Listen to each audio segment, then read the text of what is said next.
Mio padre che si è comprato il tuo cappellino. Perché è il tuo cappellino? Perché c'hai i colori della Roma. E andava in giro per il pub col tuo cappellino. Mio padre, col tuo cappellino, perché c'hai i colori della Roma.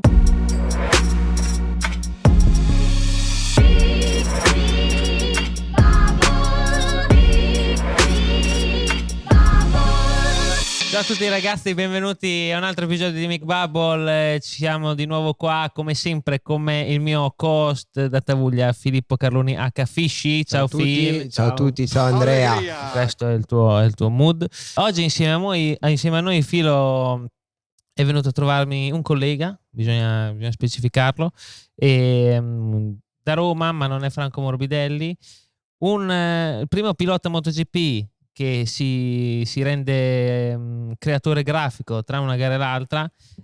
Io direi che basti come presentazione, adesso andremo ad approfondire perché è qui con noi oggi direttamente dall'Euro Fabio Di Gianantonio 49. Ciao Di Gian. Ciao ragazzi. Ciao Di Gian. Benvenuto a Mick Bubble. Come va? Innanzitutto, come sempre, tutti gli ospiti che vengono qui da noi, la prima domanda è sempre come va, perché è fondamentale, e poi hai detto che è il tuo primo podcast, quindi insomma dacci questo feedback. Le tue emozioni. Dai, innanzitutto buongiorno. Buongiorno. Sì. Allegria. Buongiorno, allegria, giustamente. Sì, perché stiamo registrando, diciamolo, possiamo dirlo. Prima puntata la mattina. Prima puntata della mattina, avremo ancora magari gli occhi socchiusi. Decisamente. Però è una giornata piovosa, ma si sta da Dio e abbiamo la solita vista sul circuito e casco di Misano 1 che poi dopo, come sempre, andremo a sviscerare. E quindi appunto dici come stai, come va anche con questo tempo, dici comunque allora feedback. Sto benino perché vengo un po' da un periodo un po' del cavolo, perché mi sono infortunato prima alla clavicola a Sachsenring, che ancora ci vado un po' dietro perché mi è tipo uscita la clavicola dal davanti. In Austria? Al Sachsenring, ancora non sto bene, e poi in Austria mi è uscita la spalla. Aspetta, allora recap, perché al Sachsenring dove è ricaduto non mi ricordo. Ti ricordi alla 1 tipo FP? Ok, sì, la mattina 1, chiusa, sì. nella ghiaia mi è uscita la clavicola da davanti, cosa mai sentita. Come fa a uscire una clavicola? Cioè di base l'ho scoperto anch'io dopo, perché non lo sapevo, tipo ce l'avevo qua. Mi è rientrato sul motorino per entrare al box, bellissimo, con una buca. Sì, però alla fine non ha fatto troppo male, sembrava rotta, invece alla fine bene. Però il problema è che in Austria sono caduto e mi è uscita la spalla. Quella è una bella. Io ci vado dietro. Sì. Anche lui mi devo operare il prossimo anno. Vedi, io forse vediamo, ne stiamo parlando. Però a parte tutte queste cose un po' brutte, sono carico perché è il mio primo podcast. Esatto. Sono emozionatissimo. Ci hai anche sponsorizzato alla gara scorsa, poi dopo lo vedremo. Io ti volevo chiedere, ma adesso la spalla, a questo punto del tuo momento, ormai l'Austria è passata da un po' di tempo, ma una spalla, hai avuto un infortunio comunque abbastanza impegnativo, e sei al 100%, ti porti ancora degli strascichi o appunto fisicamente sei già al 100%? Perché ho visto anche una storia, tra l'altro, ieri o stamattina, che stavi ancora facendo dei trattamenti. La spalla è un po' una bega, o sbaglio? Sinceramente non sono al 100% perché mi dà fastidio proprio nella posizione da moto, perché è una posizione un po' particolare, mi dà fastidio in carena, non riesco a chiudermi, nelle curve a destra non riesco a stare, perché con la MotoGP devi buttare tanto fuori il corpo. Appenderti completamente. Sì, e il braccio sinistro, io essendo grande, devo cercare di ruotarlo, fare questo, per avvicinarlo il più possibile al serbatoio per stendermi, solo che mi fa male, cioè mi fa malissimo. Quindi ci stiamo un po' lavorando, non sono al 100%, però dai, ci stiamo lavorando. E la paura che esca ce l'hai, perché quando esce una spalla una volta, poi uno campa sempre con la paura che ti esce. Sulla motocicletta com'è? Più seccato. Okay. Più seccato, cioè nel senso ho più paura di cadere di nuovo forte, che esce di nuovo. Però nella vita normale, anche tutti i movimenti non hai problemi. No, non ho particolari paure. Ma ok, detto questo, sappiamo che appunto abbiamo capito che stai recuperando e ci sarai, diciamo, e visto che stiamo parlando di attualità, come va quest'anno? Come lavorare con il Teamwear 46? Come ti sei trovato? Anche perché poi vorrei arrivarci, sei arrivato in un momento dove tu eri quasi a piedi, no, eri a piedi, sì, esatto, quindi partiamo dall'oggi. E come ti sei trovato nel mondo della VR46? Perché comunque è stata la prima volta che ti sei avvicinato, ecco, direi. Sì, allora, io appunto non sono mai entrato dentro il mondo VR, no? Non ho mai avuto l'opportunità, l'occasione così. E io devo dire la verità, cioè non posso dire veramente nulla di negativo se non solo cose positive. A parte il fisioterapista, salutiamo Cristian Giometti. Grande dopo. No, sinceramente mi hanno accolto in un modo pazzesco. Mi hanno dato fino ad oggi tutto e di più. Mi hanno dato veramente tanto. Anche perché il prossimo anno, cioè ancora di più. Esatto. Sì, continuiamo insieme altri 2 anni. Di questa cosa qui sono veramente felicissimo perché, come magari appunto forse vuoi approfondire dopo, però insomma veniamo da un momento disastroso l'anno scorso e con un anno di duro lavoro, lungo lavoro, abbiamo un bel contratto con la Ducati, continuo con la VR e sono contentissimo. Loro mi hanno accolto come fossi davvero quasi uno di famiglia, come fossi uno di voi, diciamo, no? E mi hanno dato veramente tutto per cercare di crescere e migliorare già quest'anno. E mi hanno fatto crescere tanto, sono cresciuto tanto quest'anno e la cosa che ci tengo a dire è che mi hanno veramente fatto tornare la voglia e l'amore proprio per il weekend di gara, che sinceramente avevo un po' perso, cioè non perché non lo so, negli ultimi 2 anni ho fatto un po' fatica in pista ma anche fuori, non mi sentivo bene alle gare, non mi piaceva quasi più, cioè mi piace ovviamente correre in MotoGP, è la cosa più bella che c'è, la moto però delle dinamiche magari intorno. Delle dinamiche intorno, ma era tosta. E invece quest'anno sono tornato, mi piace proprio, cioè non vedo l'ora di partire, quindi è una cosa bella. E stai anche andando molto forte, tra l'altro, quest'anno. Stiamo andando bene, di questa cosa qui anche sono contentissimo perché l'anno scorso abbiamo finito benone e quest'anno comunque sì abbiamo confermato il livello che siamo sempre lì, quinto, sesto, settimo, stiamo cercando di chiudere il gap con i primi, però secondo me stiamo facendo un'ottima stagione. Anche perché dai, l'obiettivo è sempre quello, quest'anno perlomeno, di essere come prima moto non ufficiale, no? È un campionato in un campionato, sì, comunque non c'è una differenza esagerata, però ovviamente è giusto anche fare certi tipi di considerazione. Visto che ne stavamo parlando, perché appunto tu, cioè, più o meno si sa, lo sappiamo, ma vorremmo sapere da te in prima persona quali sono state le dinamiche dell'anno scorso che ti hanno portato a essere a piedi a un certo punto della stagione e che poi invece c'è stato un rilancio devastante dovuto ai tuoi risultati. Però insomma quali sono state le dinamiche, i momenti, le sensazioni, perché insomma essere a piedi per un pilota è il peggio cosa. Allora diciamo che dobbiamo scendere ancora di un anno, dobbiamo andare indietro ancora di un anno, dove io sono arrivato in MotoGP con 2022 direi, quindi 22, giusto? Sì. Sono arrivato in MotoGP che guidavo una Ducati, soltanto che la mia squadra era abbastanza rookie, nel senso che sia il mio capo tecnico che il mio elettronico, che sono 2 figure, come penso ormai anche chi ci segue sanno perfettamente, sono importantissime, sono fondamentali. Certo. E quindi loro avevano fatto, mi sembra, solo un anno di MotoGP anni prima, e quindi siamo arrivati in MotoGP praticamente tutti e 3 rookie. E abbiamo dovuto imparare tutto l'uno dall'altro senza avere esperienza, quindi è stato un disastro. Non è che avevi un veterano, diciamo. No, non c'è nessuno che a me ha insegnato a guidare la moto grande, la MotoGP, e anche il lavoro ovviamente era un po'... dovevamo fare esperienza, quindi è stato disastroso. Questo mi ha portato al secondo anno, dove la squadra è un po' cambiata, è arrivato il mio nuovo capotecnico Frankie Carchedi, con cui ho lavorato in realtà benissimo tutto l'anno, però è stato un po' un anno da rookie proprio vero, quell'anno lì, il mio secondo anno. E come tutti gli anni da rookie, l'inizio è stato un po' così, se non male, diciamo. Invece a metà anno abbiamo iniziato ad avere velocità, ma non arrivavano i risultati perché cadevo, bandiera gialla, non ti cancellano il giro, non arrivava, succedeva sempre qualcosina. E a fine anno abbiamo mostrato il nostro potenziale, no? Soltanto che succede? E avevo un contratto di 2 anni dalla Moto2, MotoGP, quindi 2021-22. Ok. Poi abbiamo rinnovato di 1 anno più 1 per il 2023, 23-24 sarebbe stato, e quindi io dovevo confermarmi nel 23 per farmi confermare nel 24.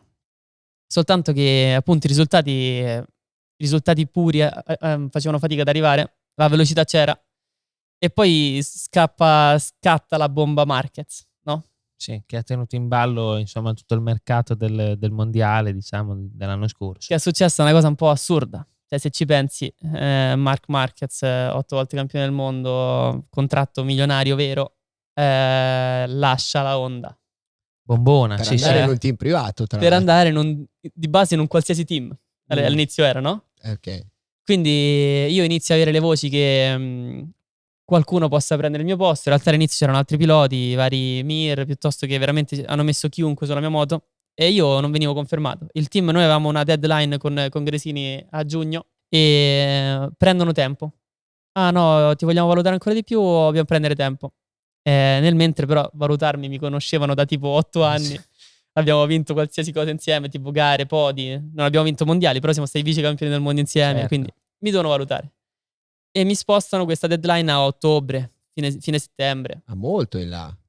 Io se firmo questa foglio di spostare la deadline è perché mi sto fidando di voi, perché se lì mi dite che non mi confermate, io sono a piedi ovunque, cioè non trovo Sì, ovvio. posto neanche nel campionato Carrelli per andare a fare la spesa. Allora arriviamo a settembre-ottobre, quando ormai sapevo invece da un paio di mesi che Marquez prendeva il mio posto. Tosto. E come volessi dimostrare, sei rimasto a piedi. Sei rimasto a piedi? No, a piedi. A piedi. Poi sinceramente non ho mai preso in considerazione di fare un altro campionato, ti dico la verità, perché ci sono rimasto talmente tanto male che... Ah, ok, proprio in generale o dici oltre la MotoGP? O proprio in generale? Cioè non avrei fatto... Sì, c'erano uscite voci, ma non erano vere, appunto, che avrei fatto la Moto2, la Superbike. Non avrei preso nessun'altra strada, sinceramente. Cioè ci sarei rimasto talmente tanto male che non mi piaceva poi andare in pista. Io penso che questo qua è uno sport bello, è un lavoro bellissimo, che però devi farlo col sorriso. Anche perché poi alla fine rischiamo, cioè nel senso è uno sport tosto. Beh, comunque poi degli slot liberi c'erano in quel momento, no? C'era anche la KRC per dire ancora, c'era tante cose. Mi ricordo che se giravano delle voci, ogni 5 minuti scappavano voci diverse, tutto conto. Anche lì appunto io rimango fuori, poi magari dopo c'è un aneddoto di me e Marquez su questo argomento. Rimango fuori da Gresini e iniziamo a avvicinarci un pochettino a Honda e in realtà il sabato della Malesia, sabato sera Malesia, io ero praticamente pilota HRC. Ok, esatto, è vero, perché c'era un momento che sembrava fatta. Era fatta, cioè il mio manager Diego non viene in Malesia perché gli viene detto di non venire perché tanto è fatta e facciamo tutto. Tranquillo. E facciamo tutto in Qatar. Ci serve l'ok del capo generale, ma non ti preoccupare, arriverà questa notte, tutto a posto. E lo facciamo tutto in Qatar. Il Qatar che era la penultima gara, Malesia terzultima, Qatar penultima. Invece domenica mattina di Malesia io arrivo in pista e mi dicono non prendiamo te. E io tipo non ci credo. Perfetto. La paura. Allegria. Sicuro. Allegria. Sono a piedi. E quindi arrivi la domenica mattina dalla Malesia che da che dovevi essere in HRC ufficiale ti ritrovi ancora scalzo. Niente, sto sempre a piedi. E allora girano voci, insomma, che sembra che va Luca al mio posto, no? Marini. Che poi è stato così. Allora facciamo la gara, questa è un'altra cosa figa. Allora finisce la gara, incontro Luca, gli scrivo, gli dico guarda il telefono, no? Che ci siamo incrociati alle interviste. E gli scrivo, gli faccio dammi una mano, aiutami a venire al tuo posto, no? E allora organizziamo un meeting con Ucci ed è stato figo in realtà perché da subito ci siamo un po' trovati, presi e abbiamo iniziato a chiacchierare. Però non c'era ancora l'idea MotoGP proprio. In realtà. Anche perché eri senza manager, te hai detto in quel weekend lì. Quel weekend lì ero da solo, ero totalmente da solo. Quindi io aggiornavo Diego a casa, però ero totalmente da solo. Bello. E poi arriviamo a Valencia, ho fatto il casco, la tuta, tutto quanto, ma cioè, era un casco quasi, non dico da Dio, però era un casco da che ne so, facciamolo. Che non sapremo dopo, esatto, non so. Che ci facciamo, magari lo uso con le mini moto, capito? Motorino a casa. Esatto, col booster. Sono a piedi, ma col booster a casa, con lo scooter, ciao. Insomma, arriviamo... Aspetta, facciamo Qatar, vinco in Qatar e il martedì Uccio e Diego iniziano a parlare molto più intensamente. Quindi siamo arrivati poi a Valencia, sabato sera di Valencia, che ho firmato il mio pre-contratto per quest'anno. E sudato, mamma mia. Bel tour de force. Sì. Diciamo che comunque la vittoria in Qatar ti ha dato una bella spinta. Sì, no, è stata la vittoria della vita praticamente. Cioè, Fob mi racconta poi a retroscena, Fob sarebbe il mio assistente, il migliore amico, no? Che davvero sabato sera, che poi in realtà è stato così, sabato sera del Qatar noi eravamo a piedi, proprio tutte le porte che c'erano erano totalmente chiuse. Cioè, anima in pace. Proprio sabato sera del Qatar era finito. E cominciavi a rassegnare. No, era proprio, sono arrivati gli ultimi no definitivi che finito. Okay. E noi infatti eravamo in ufficio per questa cosa qui, ci abbracciamo, ragazzi, è stato fighissimo, siamo arrivati in MotoGP, comunque sai, inizi a vedere le cose positive di quello che hai fatto, ci siamo andati vicini, peccato, però dai, è stato figo, va bene. Vinciamo, e poi invece è stata la svolta praticamente, quindi è stata... Io mi ricordo che quando tu, non mi ricordo se a me direttamente o in che occasione comunque, ma mi ricordo una tua dichiarazione che dicesti: guarda, la velocità e tutto ci sarebbe anche, ma ho vinto solo adesso, diciamo, solo in Qatar, solo alla fine, e perché, diciamo, si è cominciato a incastrare un po' di tasselli, insomma. Se no, già anche prima tu raccontavi appunto di avere la velocità o la concretezza per vincere. E lì secondo te cos'è che appunto mancava per cioè per vincere veramente, nonostante ci fossero state molte condizioni per farlo, insomma? Allora, tipo, c'è stata una gara Silverstone che proprio l'ho buttata, per esempio. In gara inizia a piovere e io venivo su con le slick, andavo fortissimo, giravo un po' più forte anche del primo gruppo, quindi li stavo andando a prendere. E poi ho fatto un errore tipo Martin, che pioveva un po' troppo, mi sono fermato. Ok. Quindi prima di concretizzare la rimonta, mi sono eliminato. Guarda, ti blocco al volo perché questa è una dinamica che mi interessa. Okay. Lì per lì, che ragionamenti si fanno? Cioè, il box poi ti aiuta in questo caso con la tabella oppure rimani da per te sulla scelta? Allora, diciamo che la scelta la fai te, di base. Cioè, il box ti aiuta quando un altro pilota dietro magari si ferma e vedono che gira già appena entra in pista, i primi due settori che fa sono già veloci. A quel punto cercano di mandarti il messaggio: torna al box per cambiare moto. Okay. Quindi in quel caso lì ti aiutano o con la tabella appena passi il traguardo. Però tolto quello, in realtà è il tuo feeling, è il tuo piedino in frenata quando senti che scivola, magari forse da mettere le rain, o il contrario, magari c'è le rain, metti, non lo so, capito? Sì, che c'è tanto grip. Però fai abbastanza da per te, diciamo, fai te. E a Silverstone pioveva, ho detto, poi c'era il mio capotecnico inglese che mi fa il giovedì: oh, qui se piove viene a piovere. E io ho visto la pioggia, ho detto, sì, ci penso io, dove sereno, zero. Asciuttissimo, record della vista giro dopo, incredibile. E quindi così, anche tipo Sachsenring andavo fortissimo l'anno scorso e sono caduto, non sono entrato in Q2, non sono entrato in Q2 poi dalla Q1, partivo dietro, il Sachsenring difficilissimo sorpassare, niente. Sono state un po' di gare così, capito? Che certo. C'eravamo, potevamo fare bene, anche, sai, in quel momento bastava anche fare, non lo so, un quinto. Hai fatto un garone, però non veniva fuori. Non si incastravano le solite dinamiche che poi aiutano alla vittoria. No. Che poi è arrivata comunque appunto in Qatar, a Valencia, altro podio e altra chiusura in bellezza, forse anche appunto cavalcando la vibe della firma poi con VR. Contentissimo, c'è un sorriso la domenica mattina nel box. Cioè, immagino che entravi al box appunto con un altro mood, e per arrivare appunto, come abbiamo detto prima, poi anche addirittura alla firma della moto ufficiale per il prossimo anno. Sì. Lì proprio siamo direi al top per un pilota in un team, tra l'altro neanche ufficiale ma con concessione ufficiale.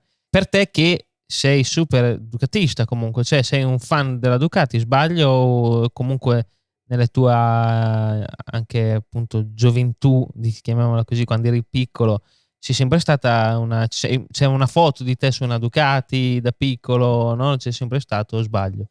Sì, c'è papà che è sempre stato ducatista di base e quindi sono cresciuto con il 748R nel garage e siamo cresciuti, sì, mamma è bellissima. Che stiamo sistemando, tra l'altro, per farla proprio tutta da museo quasi. Ha anche un valore economico non indifferente. Adesso sono salite tantissimo, sì. Molto ricercata, sì. È splendida. E quindi sì, io sono cresciuto che alla fine ho sempre tifato per la Ducati, diciamo, no? Poi il mio idolo è sempre stato Troy Bayliss, io sono cresciuto con Troy. Esatto, perché anche c'è un collegamento anche col numero, o sbaglio? Io ho dovuto mettere il 49 in MotoGP perché il 21 ce l'ha Franco. E il 49 è l'unico numero in MotoGP che non è mai stato usato e quindi l'ho voluto prendere io per essere il primo. E mi piaceva, poi il 4 l'ho usato in Moto 3, e il 49 mi piaceva. E se no il tuo numero di gara è sempre stato il 21? 21. Il 21 e il 21 l'ho scelto per Bayliss, per Troy, sì. Quindi dai, ducatista per un po' di cose, sì. Ci tenevo, diciamo, a rimanere rosso. Dai, insomma, una bella... Da che dovevi smettere a firmare con la Ducati ufficiale, con la moto ufficiale, insomma. Io volevo tornare un attimo a un argomento veloce di prima. Hai vissuto due stagioni che sono diverse per vari motivi. Avere il contratto già per l'anno dopo incide sulla tua performance, secondo te, in meglio o in peggio, se lo fa? No, incide tantissimo, in meglio tantissimo, perché io negli ultimi anni, avendo sempre contratto da uno, dover dimostrare sempre ogni turno che va in pista, non puoi sbagliare. Ok, cerchi sempre quella cosa in più. Non puoi sbagliare, devi sempre essere troppo perfetto, ma nella moto devi spingere, devi poter sbagliare, devi poter provare delle cose. Okay. Anche come stile di guida, io ho sempre guidato negli ultimi 2 anni con uno stile di guida cercando di non sbagliare. Invece adesso posso cadere, posso provare, posso sbagliare. Bello, questo secondo me dà una bella serenità a livello di performance. Immagina tipo, io dovrei cambiare una cosa di stile di guida che lo so, che è la posizione delle mani al centro culo per andare più fuori col corpo, però questo ti fa andare o più piano o ti fa cadere magari, no? Ogni tanto. Può sbagliare. L'anno scorso non lo potevo fare, cioè se cadevo ero a piedi, ancora di più di come ero. Certo. Invece adesso, volendo, è una cosa un po' borderline, però se scivolo perché sto provando una cosa, il team ti dice, vabbè, hai fatto bene, nel senso se provi questa cosa andiamo più forte, va bene. Quindi in realtà è una mano enorme, infatti io sono contentissimo pure perché adesso sono nella condizione di poter migliorare tanto come pilota. Quindi per me quest'anno, i prossimi 2 anni sono proprio importantissimi. Si lavora tanto di più, sì. Questo è un dettaglio del quale insomma non avevo neanche pensato più di tanto, ma deve essere una bella liberazione. Un po' quando vai, non lo so, con l'ovale, no? Che tu puoi scivolare quante volte vuoi, impari. Immagina che ogni volta che vai non puoi cadere perché devi dimostrare di essere... Cavolo, la guida è diversa, no? È un po' come un calciatore che magari deve fare gol tutte le partite, se no non gioca più, capito? È diverso. Se è alle strette, si sposa anche poco con i tempi di oggi, che bisogna dimostrare tutto subito, tra l'altro. Esatto. Infatti, ti ho detto, per me è stata pazzesco, abbiamo fatto un lavorone, poi sono contento anche perché questa è una cosa un po' più personale, perché alla fine noi siamo venuti veramente, papà vendeva pesce, io sì, ho sempre corso in moto, per carità, però non siamo mai stati troppo di sto mondo. Fob è il mio migliore amico che viene con me a tutte le gare, non è che fa questo, lo fa adesso di lavoro perché lavora con me, ma non ha mai fatto questo. Sì. Diego viene dal calcio, il mio manager, quindi il mio preparatore non ha mai allenato piloti, è tutto... Siamo un team di persone proprio che siamo partiti da zero, adattate. È una zona d'Italia, tra l'altro anche da lontana dal centro. Sì, da Roma, che di solito invece i motori, appunto, sappiamo, sono qui. Quindi, è proprio un contratto che premia un po' tutto. Esatto, questo infatti era adesso l'argomento che ci piaceva cominciare a sviscerare, a scavarci dentro, perché appunto, come hai detto tu, ci hai appena spiegato di avere attorno, tu compreso, tutta gente che non è che era già inserita nel settore, e come diceva il buon Phil Carloni, anche in una zona, insomma, da Roma, che non è appunto la zona dove insomma ci sono tutti i piloti, tutti i team e così via. E come è stato infatti allora il tuo percorso per arrivare a oggi firmi un contratto con la Ducati per una moto ufficiale, ma partendo da questa situazione? Racconta un po' le dinamiche che ci sono state durante questi anni, insomma, da quando è iniziato. Allora, io sono cresciuto in una famiglia normale, nel senso, papà per carità non ci ha mai fatto mancare nulla, ma mamma e papà, però insomma normale, non è che eravamo milionari o chissà insomma che risorse economiche.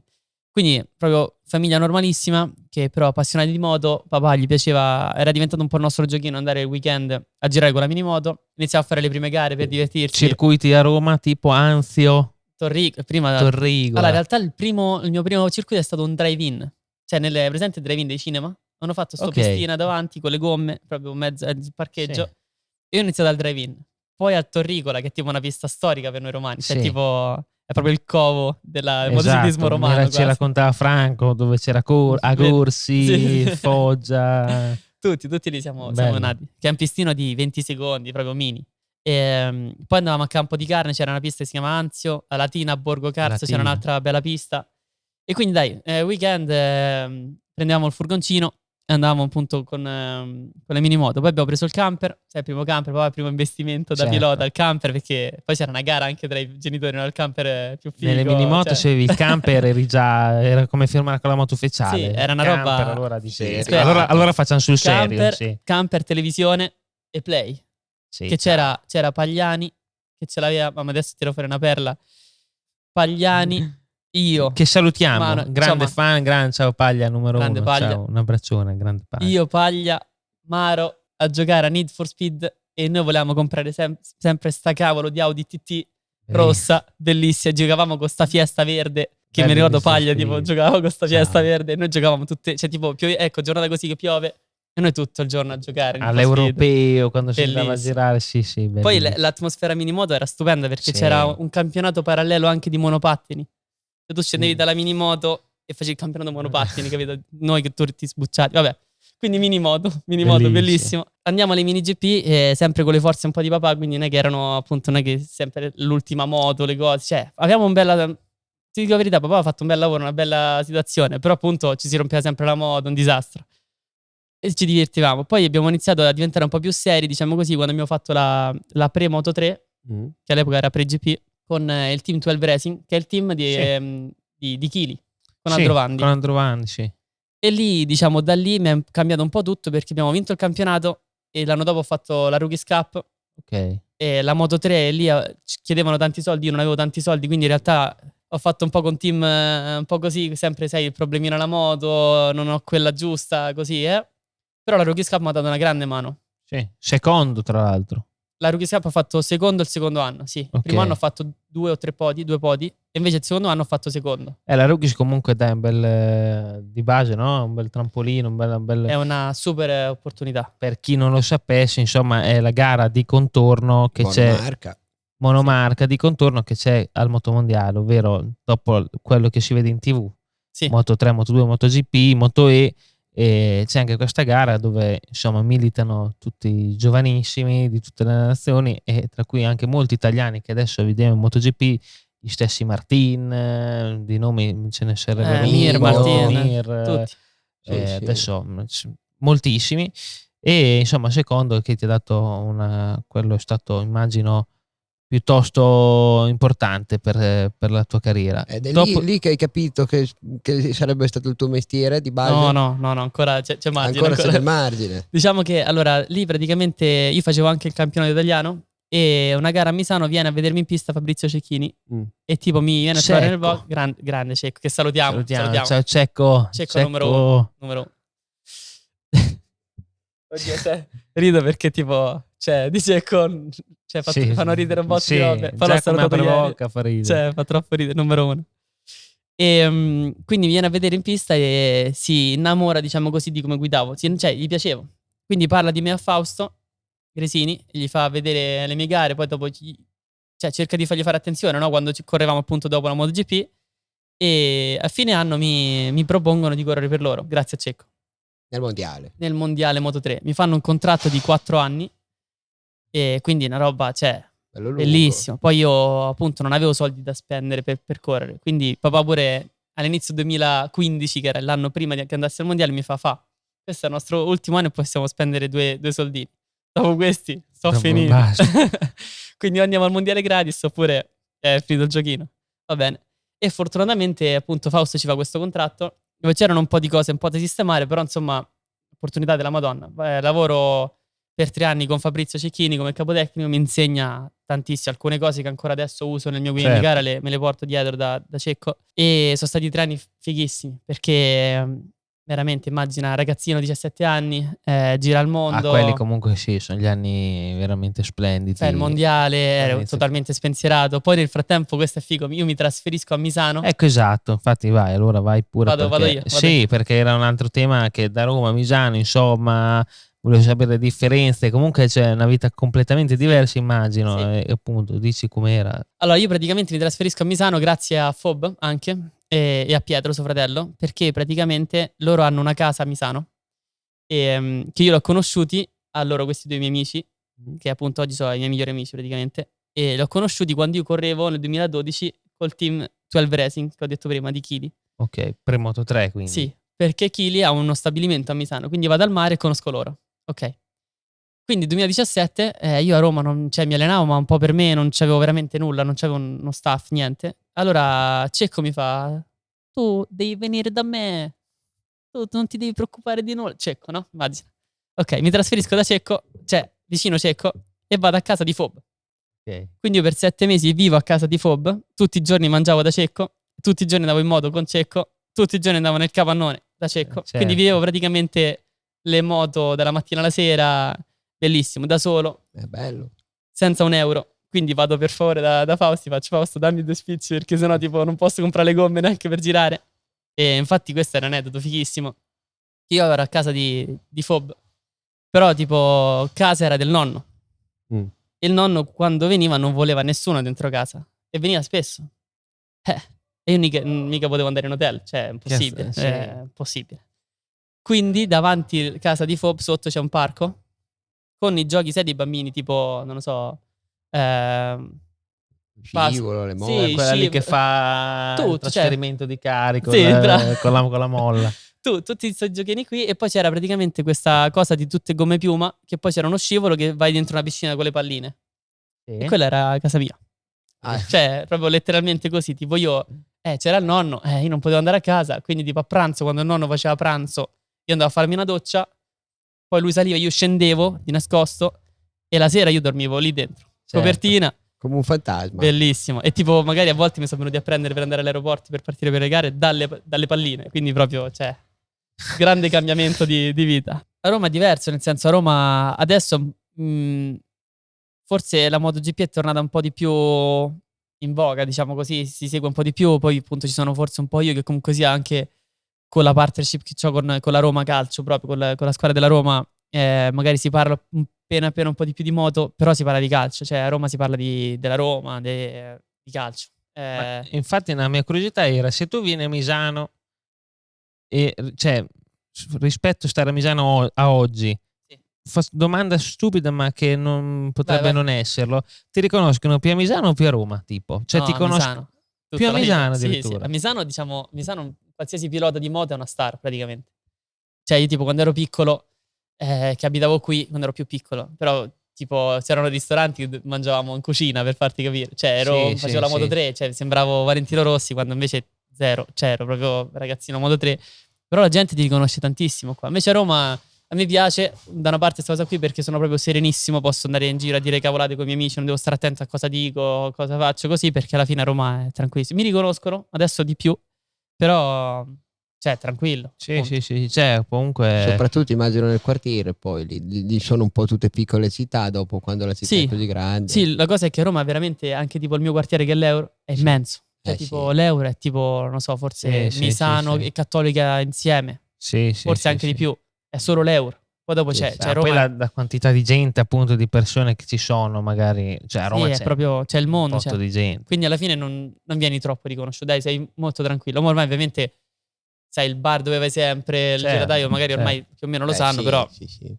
Ma invece appunto con la Roma c'è il luppetto sul casco, è noto ormai la vostra collaborazione. Di che cosa si tratta di questa vostra partnership? Allora, nasce tutto perché i presidenti, Dan e Ryan, loro sono americani ma sono appassionatissimi di motori. Vedi? Tra tanti romani sicuro. c'erano loro. E c'era Dan che correva con le moto da cross.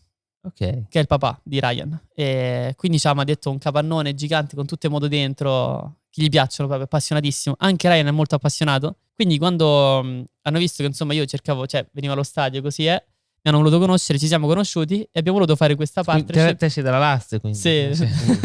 Non mi fa dire parolacce. Quindi tipo mi hanno conosciuto e abbiamo voluto fare questa partnership dove io sono il loro ambassador nello motorsport. E nello specifico anche posso, diciamo, soffrire ogni tanto anche di qualche servizio da loro, diciamo. Ok. Tipo il mio fisioterapista. Tipo portarci a vedere una partita. Quello quando vuoi. Ok. Quando vuoi. L'ha detto, quindi a tutti portiamo, a tutti quanti. Aspettiamo. Allegria. Tribuna di Allegria. Tribuna Mick Bubble. Esatto. Skybox Mick Bubble. Che poi tra l'altro te siedi a Roma e non lo sai praticamente, perché i tuoi colori sono. Sì, palese. C'è una granata. Sì. Forza Roma. Diciamo che attingono alla Roma, è vero. Sempre c'è mio padre che si è comprato il tuo cappellino.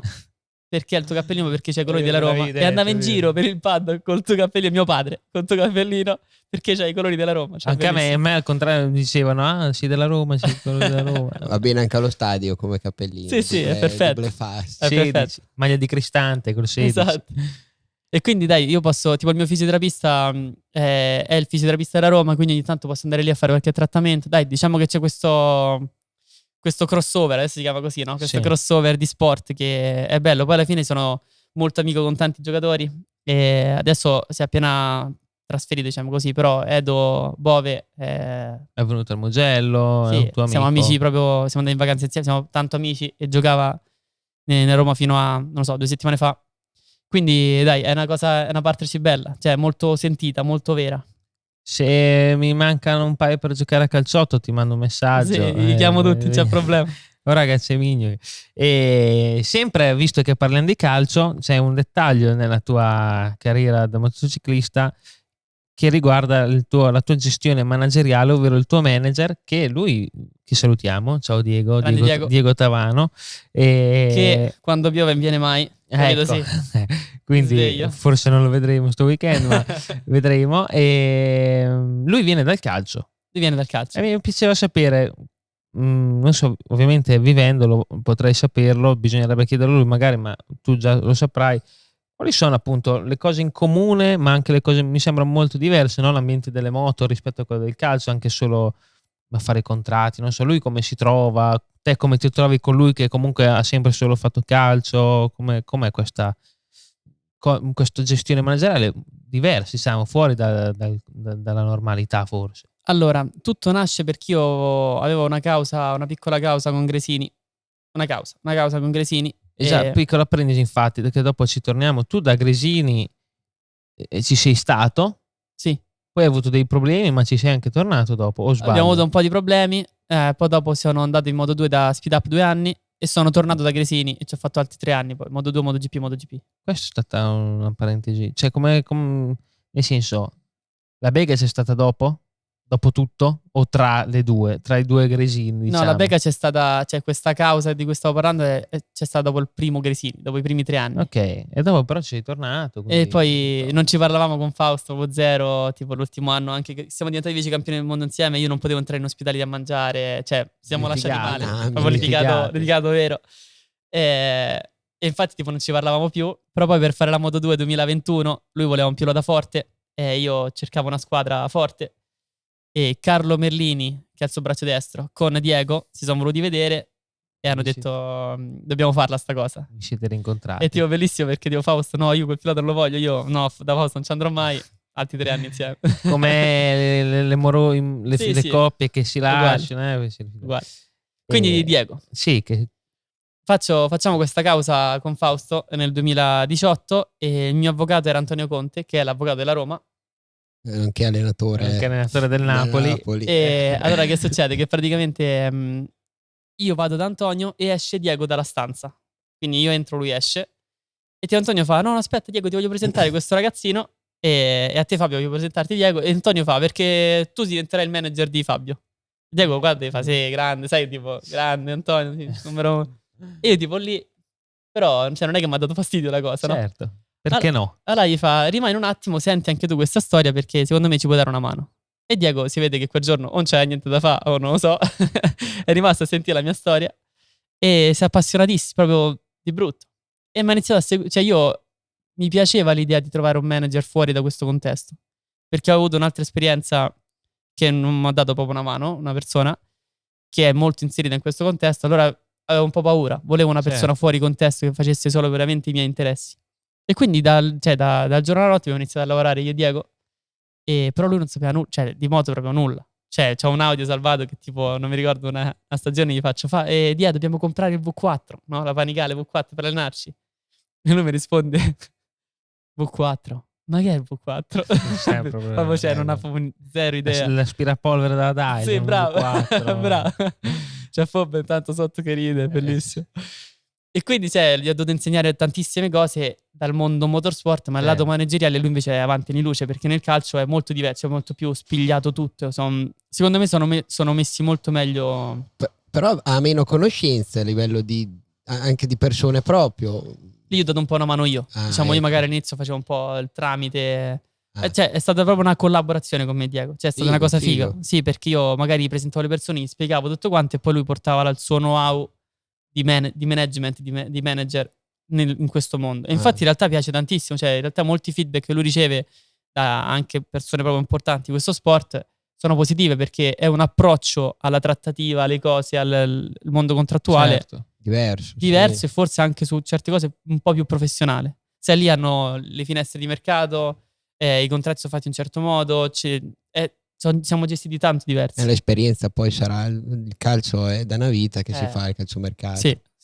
No, ma infatti ci tenevo a parlare anche del buon Diego, perché insomma anche io vedo anche io ho percepito questo riscontro comunque, e vedo te che comunque ti trovi bene, quindi era giusto insomma parlarne. Ecco. Per chiudere un attimo, in realtà è una persona veramente importante per me, cioè mi ha dato veramente un'enorme mano, lui, la sua famiglia. Lui tipo, questo lo voglio dire, cioè non si dice mai questa cosa, però lo voglio dire, tipo lui i primi 4 anni, cioè da 2018, 18, 19, 20, 21, sì, forse dal 22, lui non mi ha mai chiesto un euro. Cioè, che uno magari lo dice, no, ma non è una cosa scontata. Cioè, no. lui ha lavorato per me proprio. Poi il pilota è una rottura di palle, perché tipo devi stargli dietro a 350 milioni di gradi, cioè devi fare tutto, devi fare, no? Lui non mi ha mai chiesto un euro, cioè zero. Io non sapevo come pagarlo, gli facevo regali, no? Non sapevo come, perché non voleva un euro. Quindi è una cosa proprio che ci siamo presi. Lui c'ha il mio numero tatuato sulla pelle. Dai, ci siamo presi, cioè innamorati, tra virgolette. Sì, cioè... voglio pure a dire, però insomma è un rapporto speciale, molto speciale. Bello, grandi. E, per continuare tra le tue sfaccettature, come dicevamo prima, sei anche un grafico tra una gara e l'altra, sbaglio? Tra le tue passioni, cioè tipo i tuoi caschi te li fai te, sbaglio? No, da dove nasce, perché ancora la continui a fare nonostante abbia già abbastanza da fare essendo pilota MotoGP, e appunto io mi ricordo che tornavamo tipo da certe gare sugli aerei quelli lunghi, ti vedevo te, mi sembravi tipo andare in uno studio, io vado da Aldo tipo quando c'è Stefano che lavora, e mi sembrava, ho detto, ma chi è questo qui che sta facendo le tute? Guarda, eri te. Ho detto, ma cosa fai? Se fai il pilota o fai quella? E insomma già c'era quella passione. Vai. Allora, diciamo che quando ero piccolo papà mi faceva disegnare un botto di caschi, mi portava proprio, sai, il casco stampato, io con i pennarelli disegnavo 1000 caschi. E questa passione me la sono portata avanti e mi piace tantissimo, ho idee, mi piace col computer. Poi mi è sempre dato un po' fastidio dover dire a qualcuno un'idea e magari non arrivava mai fino in fondo, no? Magari come ce l'avevi in testa alla fine non riusciva mai. E quindi ho imparato da solo. Ho preso un PC, l'ho rubato a mia mamma un PC al tempo, ho scaricato Illustrator, ho iniziato a giocarci un po' e adesso mi piace. Diciamo, ho fatto sto piccolo loghetto solo per firmarlo, Wolf Studio, che sono le mie cose creative, diciamo così. Quando ho un'idea cerco di farla, insomma, soprattutto sui caschi mi riesce. Ho fatto anche il casco, che poi in realtà è solo un'idea, il casco di Lunetta quest'anno, che lì ho detto, cioè, probabilmente le prime gare farei... Che salutiamo, bella Luca Lunetta. E ho detto, secondo me all'inizio farei un po' fatica, starei un po' dietro, però tocca che ti riconosce la gente. Allora facciamo il casco giallo, tutto giallo, cioè tipo solo, sai... C'è anche ragionamento dietro di marketing. Sì, cioè nel senso non sono grafico, non sono chissà cosa, però mi piace avere l'idea, magari realizzarla. E quindi tipo questo casco qui l'ho fatto proprio totalmente io. Era a casa con la mia fidanzata, che lei suona, fa la DJ, e quindi tipo diciamo, ma come lo faccio sto casco? Come lo faccio? Non c'avevo idea, porca miseria, che mi invento?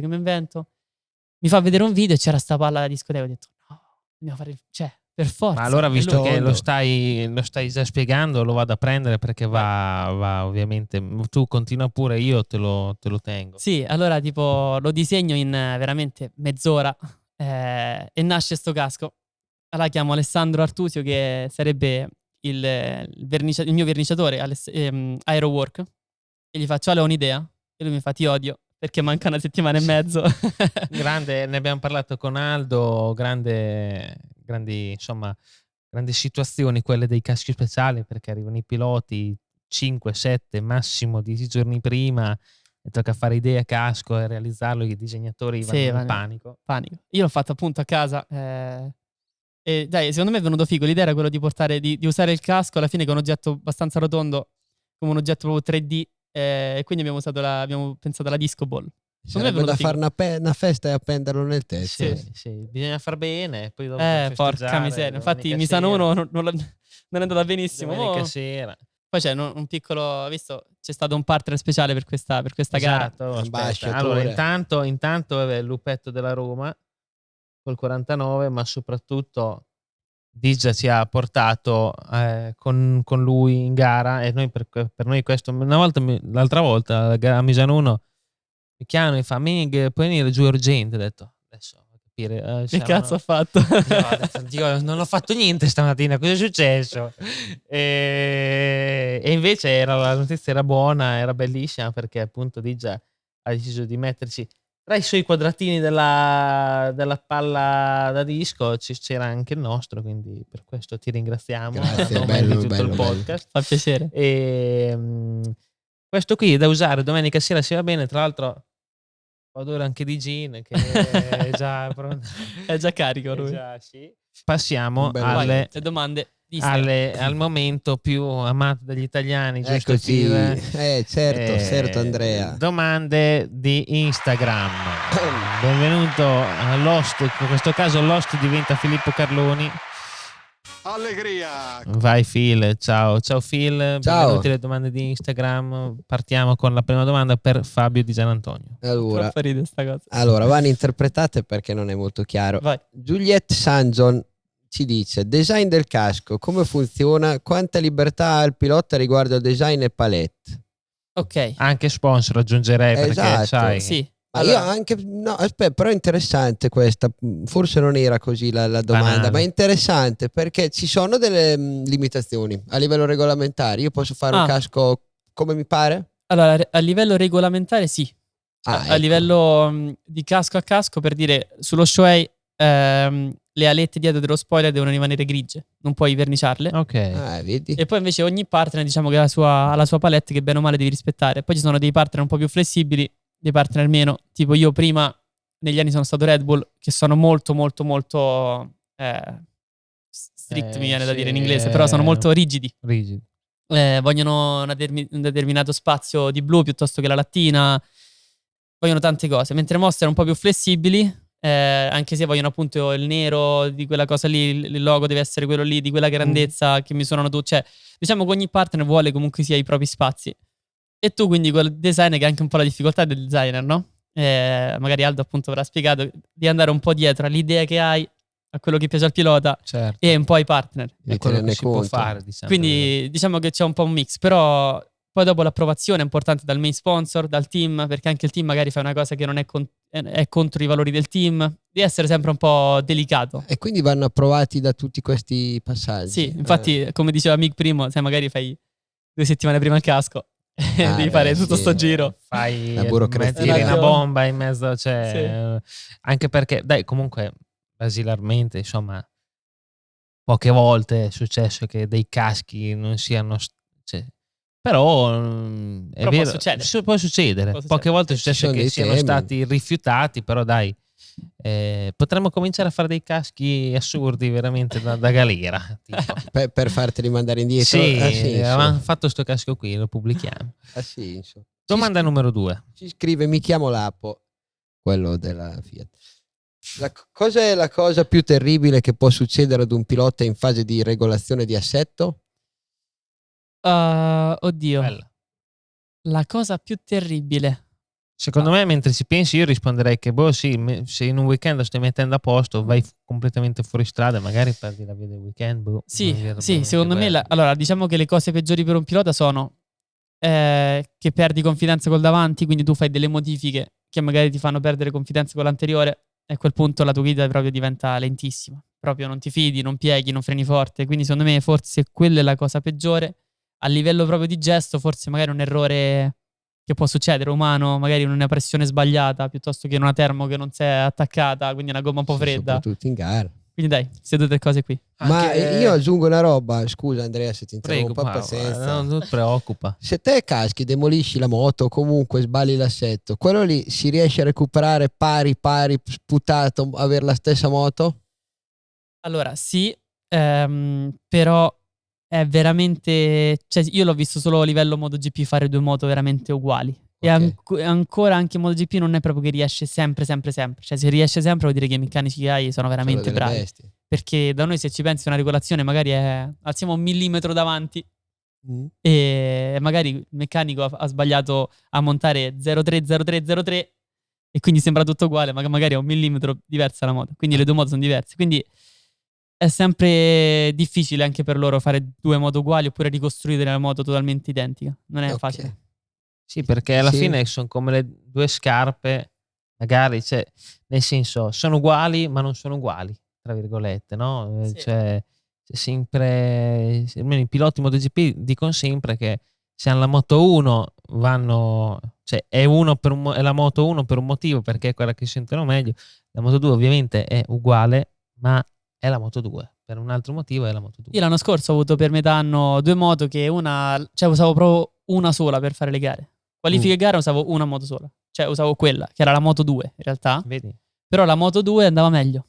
Ma meglio tanto. Cioè tipo che giravo mezzo secondo più forte. A parità di tutto. Tutto. Non capivamo cos'era. Poi a fine anno l'abbiamo fatto uguali, siamo riusciti. Ma per 6-7 gare erano proprio diverse. Cioè da guida erano diverse. Avevo meno grip, girava meno la moto. Erano diverse, un botto. Incredibile. L'ultimo dei cani ci scrive. Ok. Nomi dovremmo fare un podcast sui nomi strani di Instagram, secondo me. Sì, se volete divento social, se volete. Facciamo un nuovo forma. Caravanzia e pre-gara, pre-weekend? Io aggiungo il mio pezzo. Vai. Che ti si vede pubblicare delle foto sui social, ma anche dal vivo.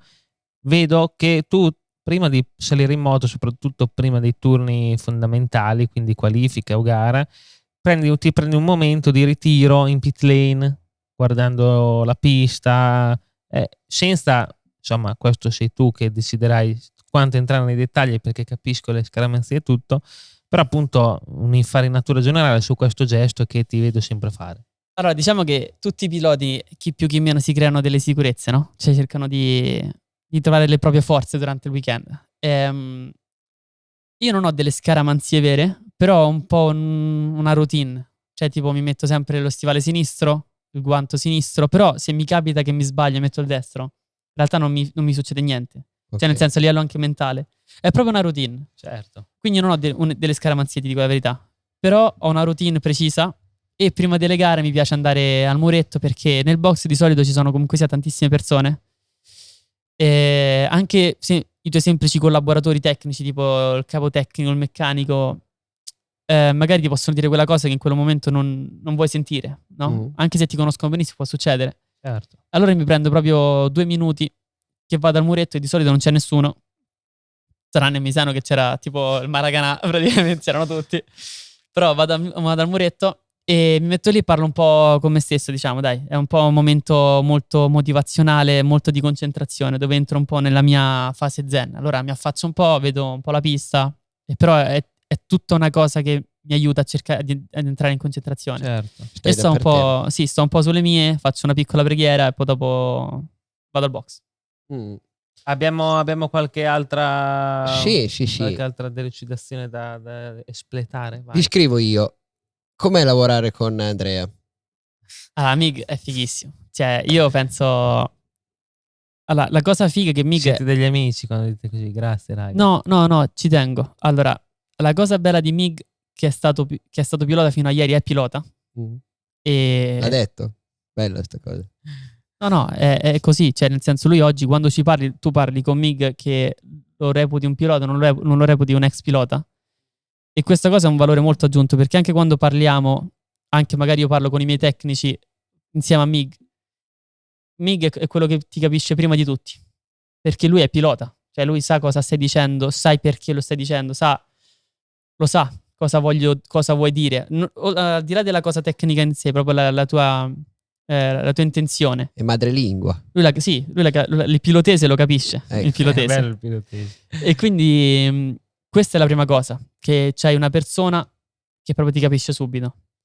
E l'altra cosa bella è che è una personalità fighissima. Cioè, magari a casa lo vedete, però noi lo viviamo. Mig è una personalità figa che in un team ci vuole. Cioè, in un team è una persona così positiva, allegra, che ti fa fare... Cioè, credetemi, ogni giorno si ride.